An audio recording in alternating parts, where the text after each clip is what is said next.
আসসালামু আলাইকুম রহমতুল্লাহি বারাকাতু। আউযুবিল্লাহি মিনাশ শাইতানির রাজিম। বিসমিল্লাহির রহমানির রহিম। রব্বি জিদনি ইলমা রব্বি জিদনি ইলমা ক্বালা রব্বি ইশরাহ লি সাদরি ওয়া ইয়াসসির লি আমরি ওয়াহলুল উকদাতাম মিন লিসানি ইয়াফকাহু কওলি। আমরা বিগত পর্বে কায়দা শেষ করেছি।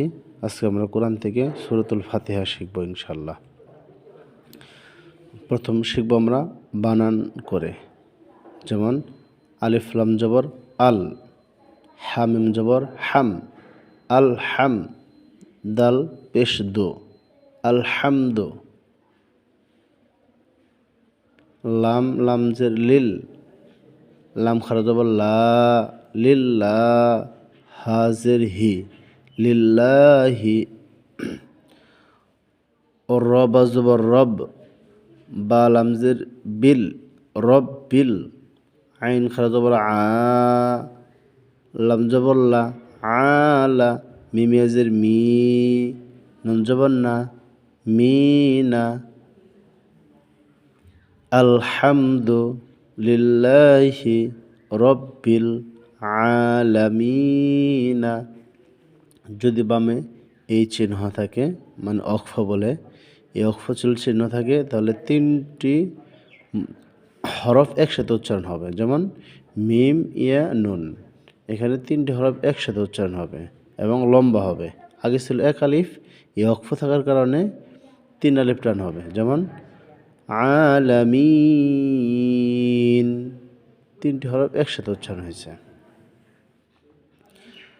আলহামদুলিল্লাহি রব্বিল আলামিন।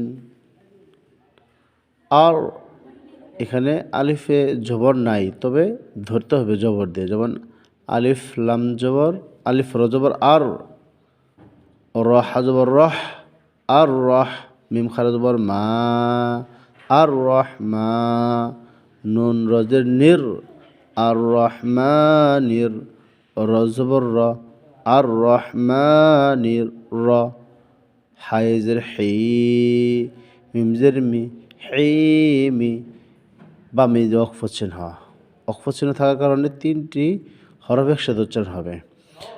হিম, আর রহমানির রহিম। এভাবে কোরআন সূরাতুল ফাতিহা এভাবে পর্যায়ক্রমে আমাদের শিখতে হবে। যদি আমরা সূরাতুল ফাতিহা বানানি সহ শিখতে পারি, পর্যায়ক্রমে আমরা অন্য অন্য পৃষ্ঠাগুলো সুন্দর করে শিখতে পারবো ইনশাআল্লাহ।